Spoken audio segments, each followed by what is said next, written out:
Hello viewers, I doctor SBK Lal welcome you all in my YouTube channel. मेरे YouTube channel में आपका बहुत बहुत स्वागत है। अगर आप इस चैनल पर नए हैं तो चैनल को सब्सक्राइब कर लें और वीडियो को शेयर करें। ये वीडियो बहुत ही ज्ञानवर्धक होने वाला है। इसमें हम जानेंगे भारत में ईसाई धर्म का आगमन कैसे हुआ, कैसे इसका प्रचार प्रसार हुआ, ईसा मसीह जो ईसाई धर्म के संस्थापक थे उनके बारे में जानेंगे, उनके पवित्र ग्रंथ बाइबिल के बारे में भी थोड़ी सी चर्चा करेंगे और कहाँ उनका जन्म हुआ, उनके माता पिता का क्या नाम था। इन सारे बातों की जानकारी आपको इस वीडियो के माध्यम से मिलने वाली है।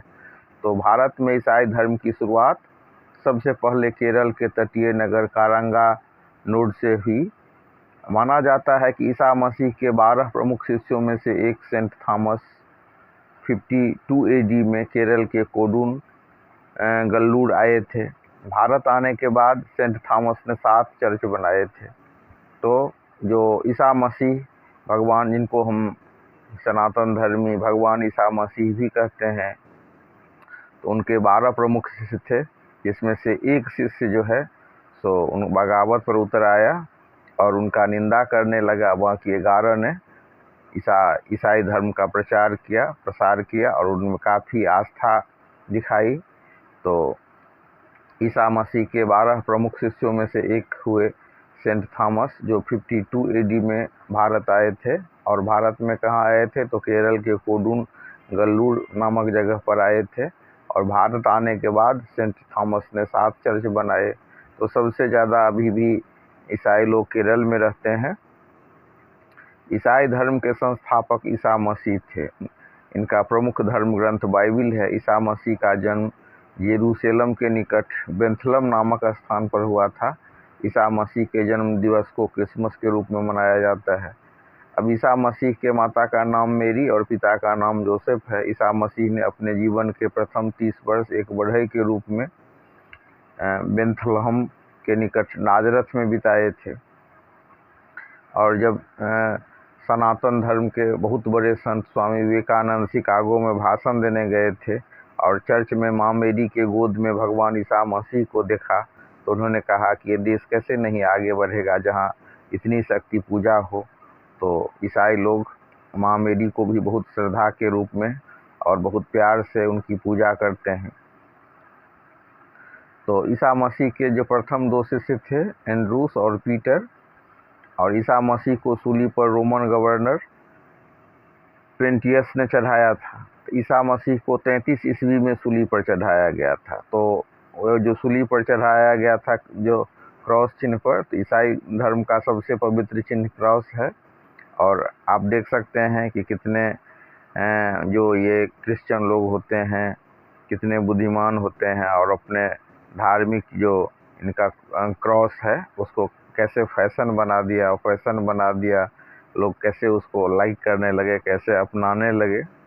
तो धर्म ज़बरदस्ती यही क्रॉस जब लादा जाता तो शायद इतना पॉपुलर नहीं होता। भारत में जो ईसाई धर्म में परिवर्तन हुआ, इसके एक कारण में जातिवाद भी कहा जाता है। आज ईसाई धर्म के अनुयायी दुनिया में सर्वाधिक हैं। एक आंकड़े के अनुसार 220 करोड़ लोग दुनिया के इस धर्म को मानने वाले हैं और दुनिया के हर 4 व्यक्ति में से एक ईसाई है। अगर हम भारत की बात करें तो भारत में भी 3 करोड़ व्यक्ति ईसाई धर्म के अनुयायी हैं। और अपने जीवन के प्रथम 30 वर्ष एक बढ़ई के रूप में बेथलहम में के निकट नाजरत नामक जगह पर ईसा मसीह ने बिताए थे। तो नाजरत को भी बहुत पवित्र जगह के रूप में दर्जा मिला हुआ है। और भारत में भी आप देखेंगे, बिहार में एक जगह है पटना के नज़दीक मोकामा, वहाँ एक नाजरत हॉस्पिटल है।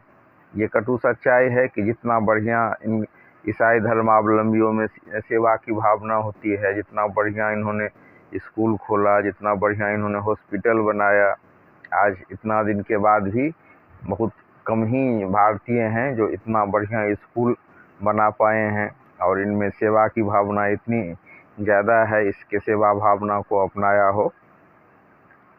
और ऐसा नहीं है, बहुत सारे लोग समझते हैं कि अंग्रेज जब भारत आए तो ईसाई का पदार्पण हुआ, बल्कि अंग्रेज के आने से बहुत पहले भारत में 7 चर्च मौजूद थे। कहा जाता है कि ईसाइयों ने मुग़ल बादशाह को काफ़ी इम्प्रेस कर दिया था। उन्हें बाइबिल भेंट किया और उनसे आगरा तथा लाहौर में चर्च बनाने के रूप में अनुमति ली थी। तो भारत में ईसाई धर्म को लेकर आने वाले ईसा मसीह के ही एक शिष्य थे, जिनका नाम था थॉमस दी एपोस्टल, जिन्हें डाउटिंग थॉमस भी कहा जाता है। अब डाउटिंग थॉमस क्यों इनको कहा जाता है, इसके भी पीछे एक कहानी है कि ऐसा जब ईसा मसीह को सूली दिया गया, क्रॉस पर लटकाया गया, तो ऐसा माना जाता है कि वो पुनर्जीवित हो गए थे। तो ये जो थॉमस थे, इनको डाउट था कि वो पहले मानते थे कि नहीं वो जिंदा नहीं हुए, और बाद में उन्होंने इस चीज़ को स्वीकार कर लिया, तो इसलिए उनको डाउटिंग थॉमस भी कहा जाता है।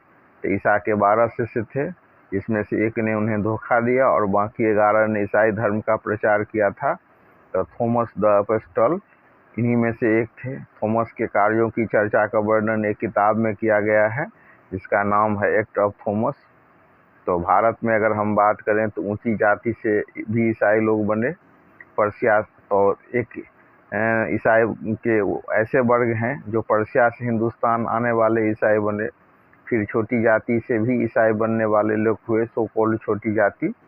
वैसे कोई बड़ी जाति और छोटी जाति पर मेरा बहुत विश्वास नहीं है, लेकिन मतलब जैसा कहा गया है, और जैसे कि ईसाई धर्मावलंबी भी मानते हैं कि मतलब 3 तरह के लोग ईसाई धर्म के अनुयायी हैं भारत में। जो सो कॉल्ड ऊंची जाति से ईसाई बने हैं लोग, या फिर पर्शिया से हिंदुस्तान आने वाले ईसाई हैं, या फिर सो कॉल्ड छोटी जाति से ईसाई बनने वाले लोग हैं।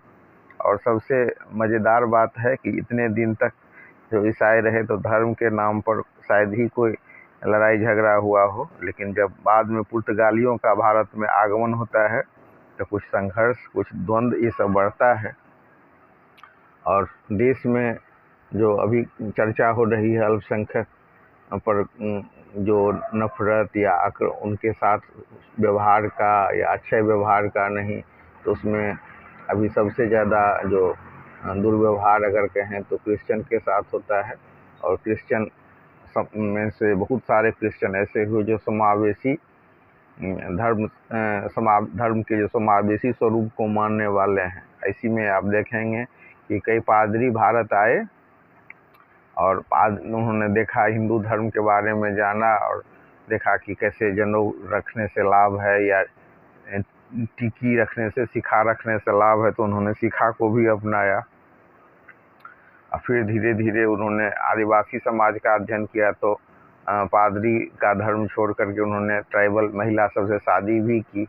और ऐसे ही एक क्रिश्चियन हुए, फादर हुए नॉर्थ ईस्टर्न में, जिन्होंने आदिवासी का इतना अध्ययन किया, उनके ट्राइब का, उनके समाज का, जो नेहरू जी ने उन्हें आदिवासी मामले में अपना सलाहकार बना लिया था। हाल ही में हम देख सकते हैं कि छत्तीसगढ़ का एक उदाहरण, जिसमें धर्मांतरण का आरोप लगा करके और मानव तस्करी, जबरन धर्मांतरण का एक केस लगा करके, जो भाजपा शासित एक राज्य छत्तीसगढ़ है भारत का, उसमें उसके दुर्ग पुलिस ने थाने में केरल मूल की 2 ननों को हिरासत में ले लिया था और उन पर मानव तस्करी और जबरन धर्मांतरण का आरोप लगाया था। और ये आरोप लगाने वाले थे बजरंग दल। तो इस तरह से एक विवाद बढ़ गया।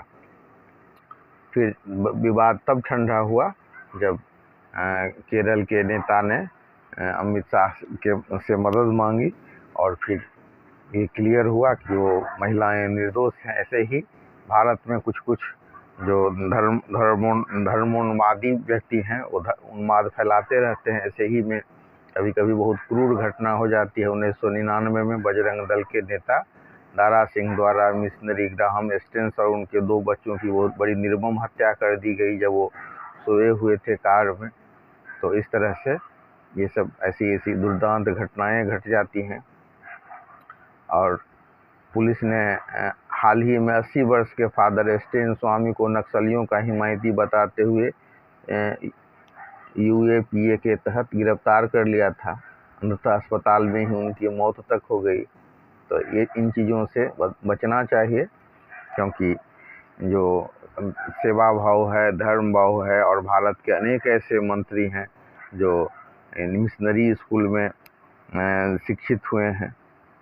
तो इनका जो अच्छाई है, जो इनकी अच्छी बातें हैं, उनको अपनाना चाहिए और निष्पक्ष आकलन करके किसी भी धर्म के प्रति घृणा का भाव नहीं बीजारोपण करना चाहिए। तो धार्मिक स्वतंत्रता एक संवैधानिक अधिकार है और सही ढंग से इसका पालन होना चाहिए। जबरन धर्मांतरण भी नहीं होना चाहिए और घर वापसी के नाम पर किसी के साथ दुर्व्यवहार भी नहीं होना चाहिए और फर्जी केस तो बिल्कुल नहीं होना चाहिए।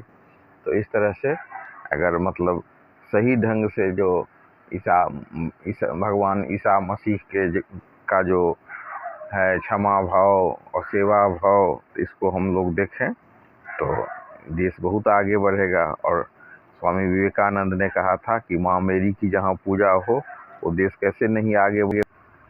ईसाई के बारे में कहा जाता है कि इनके जो स्कूल हैं, इनके जो मिशनरी स्कूल हैं, वो बहुत ही आधुनिक किस्म की शिक्षा देते हैं। हाँ, कहीं कहीं पर घृणा फैलाने की भी मामला हुई है, तो इसमें सजगता की बात होनी चाहिए। लेकिन कोई अफवाह, कोई प्रोपेगेंडा फैला करके किसी के प्रति घृणा फैलाना, उनको जबरन उनके साथ बदसलूकी करना, ये संविधान विरोधी भी है, क्योंकि भारत एक धर्मनिरपेक्ष देश है और धार्मिक स्वतंत्रता संवैधानिक अधिकार है। तो उसी तरह से किसी व्यक्ति के द्वारा अपने पसंद के धर्म को चुनना भी लोगों का हक है। और भारत के जो प्रधानमंत्री हैं वर्तमान में, श्री नरेंद्र मोदी, उन्होंने Catholic bishops conference of India द्वारा जो एक आयोजित क्रिसमस का कार्यक्रम हुआ, इसमें उन्होंने प्रभु यीशु के शिक्षाओं पर जोर दिया, प्रेम, सौहार्द और भाईचारे की हिमायत की। और इस तरह से हम देख सकते हैं कि जो बड़े बड़े नेता हैं ये घृणा को पाटने के लिए काम करते हैं और इस तरह से जो सही बात है वो करना चाहिए। भारत में जो ईसाई हैं वो कभी बहुत खतरा के रूप में स्थापित नहीं हुए, कुछ अपवाद को छोड़ दें तो।